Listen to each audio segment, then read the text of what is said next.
Poques dates hi ha al calendari tarragoní tan marcades com un 19 d'agost o un 23 de setembre. Són els dies en els que la ciutat celebra les seves festes patronals, Sant Magí i Santa Tecla. Sorprèn, però, que estiguin situades a tan poca distància l'una de l'altra en el calendari. A què és degut? Curiosament, aquestes dates estan molt relacionades amb la vida d'un personatge importantíssim a la història de Tarragona, aquell qui la va convertir durant un temps en el centre del Mediterrani.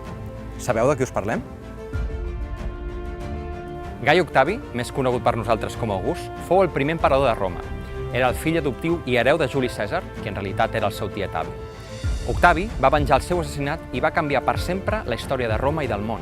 Com a emperador, August va crear un nou sistema de govern que va portar la pau a uns territoris esgotats per les guerres i va generar prosperitat i millors oportunitats al conjunt dels pobles del Mare Nostrum. A banda dels avenços polítics, el pas d'August per Tàrraco va obrar altres prodigis.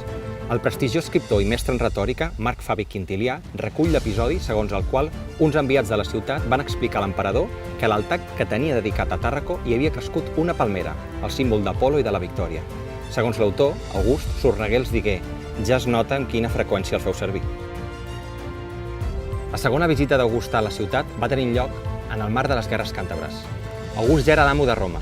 La seva ment freda i privilegiada estava, però, presonera d'un cos feble i malaltís. Ves per on, la seva pèssima salut de ferro va afavorir la ciutat.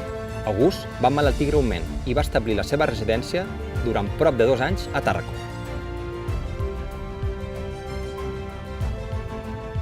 Segons Suetoni, va rebre aquí el quart consolat, i això va representar millores per la ciutat.